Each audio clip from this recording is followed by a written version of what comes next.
Hello everyone, it's JD and welcome to the channel. So if you're like me and you follow the world of sim racing, well you must have heard of a game that is pretty hot right now. That's right, you guessed it, I'm talking about Le Mans Ultimate, also known as LMU. The game is really striving right now with high numbers of players, lots of splits at any time of the day, and it comes recommended by a lot of top sim racers. So if you are considering trying the sim, but you are a little overwhelmed with all the options and rules that applies, well worry not, because I've got some beginner tips and tricks that will help you jump straight into the action and possibly even make you faster. So without further ado, let's get going with the video.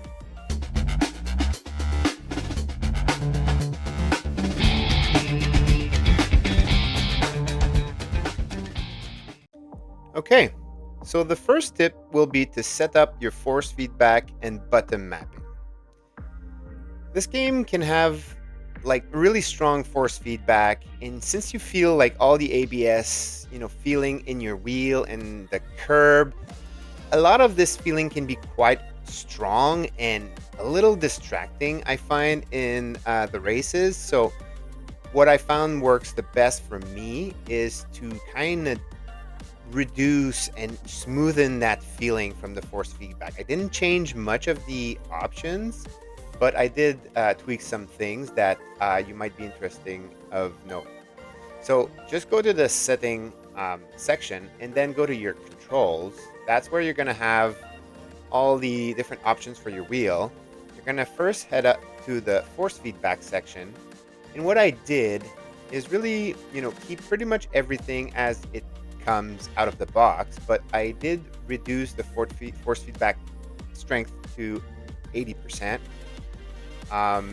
This allows me to kind of like have a little less of strength input to the wheels, and kind of helps you to last longer basically in a race without getting tired or anything, like getting muscle strain and stuff.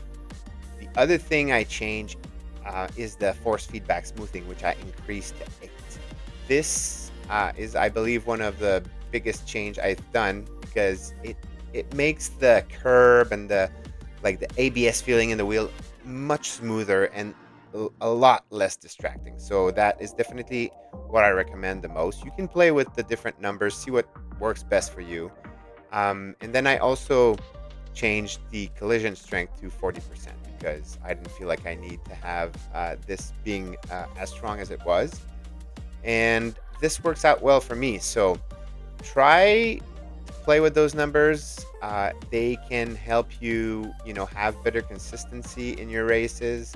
It helps with making sure it's not too distracting, things like that. The other thing I've done, which I've noticed coming from ACC, is the wheel. I really had to turn my wheel like a lot, like really a lot. So at first I came here and I did change to my steering wheel maximum rotation to 900, so it matches what my Fanatec um, app is set up as. But I never changed the steering wheel range, and I was really struggling with how much I needed to turn my wheel. Ideally, when you get to hairpin and you're driving in a GT3 cars, you don't really want to turn your steering wheel more than maybe 100 degrees. So it means like you can pass the 90 degrees part, but not too much, because then it requires you to kind of like go completely like this, maybe let one hand off the steering wheel. It's really not ideal. So you want to have like the maximum rotation you have to input being more in the range of, 900 degree, I would say. So what I felt was causing this to happen for me was to change the steering wheel range to 290. You might want to play with this a little, like a little higher, a little lower, but if you are like me, this is going to feel like the sweet spot. The other thing in that section that I would recommend you change is the preventing downshifting to neutral, because this game does in fact allow to downshift to neutral. So you can make sure that the downshift to neutral needs to be activated with both, shift up and shift down paddles. So that's something that can be very helpful. And that would pretty much do it for the different force feedback settings and wheel settings, basically. The other thing I would strongly recommend you go and do is map some buttons. Obviously, you want the standard stuff like the brake bias, the traction control, and your ABS to be mapped on some buttons for you to be able to change them as you're driving. But one of the things that I usually use the auto on it is the pit limiter. But in this game, I really had to map it to one of my button because it really helps with the start. Because the pit limiter is at 60 miles per hour, 60 kilometers per hour, and the starting lineup starts at 60 kilometers per hour. You just basically have to press your pit limiter when you're lining up at the start, push the throttle to the floor, and just wait for the green light, and then you press the button again, and you're just gonna have much better starting uh, if you do it like that. So yeah, so that pretty much does it for the different setups that you want to do here for your wheel. All right, my second tip would be to make sure that you practice. Now you're gonna tell me, yes, it's obvious that we need to practice, right? But I do feel that it's not necessarily that obvious. A lot of people are, trying to jump straight into the action, and they don't seem to often have like a lot of practice either on the track that is currently in the rotation, or just, they may lack a little bit of racecraft practice. So, really, my recommendation is to practice in two different ways, right? You want to make sure you practice your racecraft so that you can learn to do proper overtaking as clean as possible. And then you want to practice with the online servers so that you can practice that the race that you are planning to do in the current condition that it's going to be during the race. So really, you need to do this stepwise, right? You need to do your practicing offline first. That's probably the best way to do it. You're just going to go into a race weekend, and you're going to select your car, you're going to select your track, and you're going to select whatever else you want to select, right? You're going to make sure that you have opponents that are in your class. You're going to make sure that you can change the length and whatnot. But what you're going to do is really go in that race with the goal in mind that you're going to have to do some overtaking. And these overtaking cannot be with contacts. You need to make sure that you have zero or near to zero contact with your opponents as you are taking over their position. And I just feel like online beginner classes oftentimes lack this kind of racecraft, and they just take any opportunity to do like crazy dive bombs and like run into another car, mess up, a lot of other racers, races, just because there's a lack of racecraft there. So this is a really important part. People need to learn the proper way to overtake. So that is my recommendation if you want to practice those things. Next is really when you're going to be ready and you're going to know the track quite well. You're going to know the car that you're planning on using quite well, these things. Then you're going to be registering to online races, obviously. And when you do so, you have the ability to practice directly from the race that is currently in rotation just by selecting it. And you will, from there, you don't even need to be registered in the race. You can register, of course, and then join the practice server. But you can also join the practice server without being registered. And just go in there, select your car, and from that server, you'll be able to practice properly. This is really going to give you a chance to really practice, with the race track condition, with the temperature that it's going to be, in that race. And it's really going to be the closest it's going to be to that race you're going to perform online. And it's really going to it's going to get you ready to that level of confidence that you need to have to start the online races. So yeah, so that's pretty much my little tips and tricks on practicing. Make sure you do so because it's going to definitely improve your performance in those online races. All right, so now that we are in the practice session, it is time for me to talk about my third tip, which is to make sure that you adjust your car setups. I know those beginner class online races are all fixed setup, but you can still adjust some things on your car that will definitely help you get faster. So you really need to be aware of those things because I'm seeing some people online that still don't adjust their fuel level and some people that probably don't play much with the different options or car setups that you can change in a fixed setup, race, online race. So let's have a look at what you are actually allowed to change. So if you are in your car setups at the start of a qualification session, a practice session, or a race, you can access this section and right from the start, you can adjust your virtual energy level. This is really going to dictate how much fuel you carry in your car at the start, and it's going to dictate how many laps you're able to do. So it's very easy. If you're doing a qualification that lasts 7 minutes and your lap time is 2 minutes, you shouldn't really be able to do more than 4 laps, right?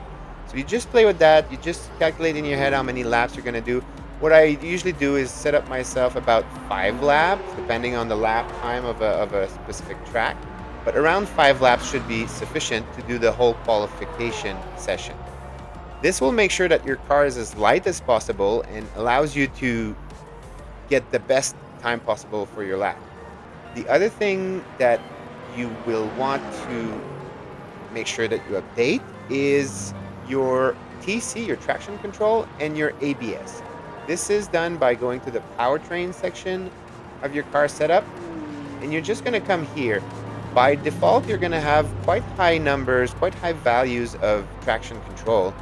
And this is really going to interfere with how much torque and how much power you can do. Even if you're pushing your throttle to the maximum, the traction control will limit the power of your acceleration, so it will definitely slow you down. It will make the car much safer. You'll have less risks of spinning and whatnot, but you definitely will be less quick than you could be if you have a good way to be progressive on your throttle and keep the car, on track.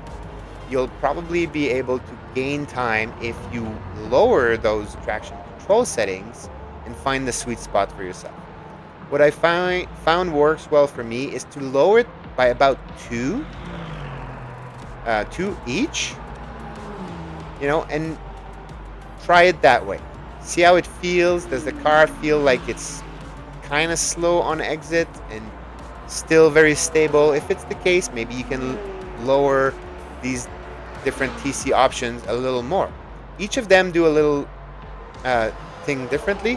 The main one is an onboard TC, which really tells the car, how it should cut the power. Whereas you have the power cut, where is the amount of cut that is done. Is it cutting a lot or not a lot? And then you have the slip angle, which is really to try it's going to cut the power if the car tends to slide a little too much. So if you have a tendency to slide, then your TC will, get triggered a little more. So really my advice is to maybe reduce it by 2. There are some cars that I can reduce it more, like the BMW is very, very stable. I'm able to reduce it much more. But some other more twitchy car like the Porsche and maybe the Corvette and whatnot, you might have higher number, but I would still recommend that you try lowering them down so that you can maximize your speed from that perspective. The other thing is the ABS and the brake bias that you can adjust. From what I can see, it's usually good to reduce your brake bias by about 1, 2, or 3 clicks, depending. This does help with, having the ABS trigger a little less, and it really does help with performance and the rotation of the cars. So try that. You can play with the numbers, but I would definitely recommend you do try to adjust those, because those are setups that you can modify in a fixed setup environment. The other thing is the ABS number, which is by default at 11, which is very high. So your ABS is going to trigger really easily if you push your brake pedal to the maximum, right? So what I usually do is go around 8 or 9 or 10. I feel like going down a little bit here helps with my braking, for like the ABS doesn't trigger as easily, and it allows me to brake maybe to 90% of the strength of my brake pedal, and without the ABS triggering too much, because when the ABS triggers, it really like destabilizes the car, and it makes your braking distance a little longer. So you'll really have to learn to use your brake pedal a little less. If you're coming from a game like ACC where it allows you to brake to 100% without any issues, this game is a little different, and you're gonna have to learn to kind of brake to the limit without necessarily triggering the ABS too much. So this is probably around 90 to 80% of your brake force. So this is really something that you're gonna need to learn, but definitely lowering your ABS kind of help with having this not interfere as much with your braking distance when you do in fact press to 100%.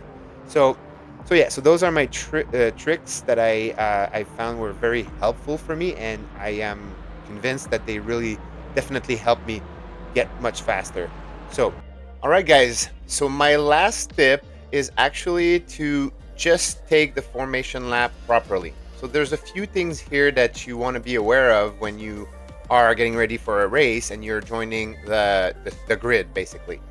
One thing that you want to make sure is you look at your fuel level. You are actually allowed to exit and come back, when there's still time. So right here, I'm seeing that my gas is at 48, and most people are putting it at 50. So I'm just going to go back to the garage, do my car setup, and add a little bit of fuel, and then go back to start driving. So that's one thing that people are not necessarily aware. You're allowed to come in and come out, as long as there's still time. Now, the next thing you want to make sure is that you take the formation lap properly. Like, there's a few corners that you're going to do at the start there. You just want to be following that line that appears at the bottom and stay within the green portion of it. And if you're coming from ACC, don't do, left to right and, throttle, brake, throttle, just to warm up your tires and brakes, because you'll get a drive-through penalty for erratic driving if you do that.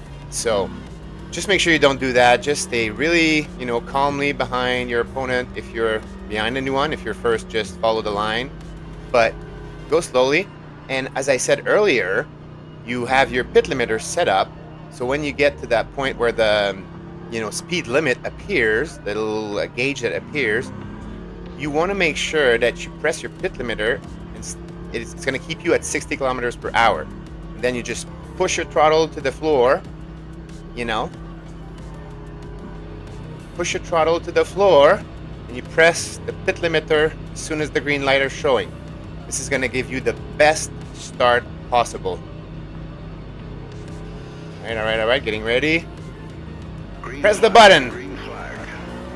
Now we're going to have a much better start, or at least a good start.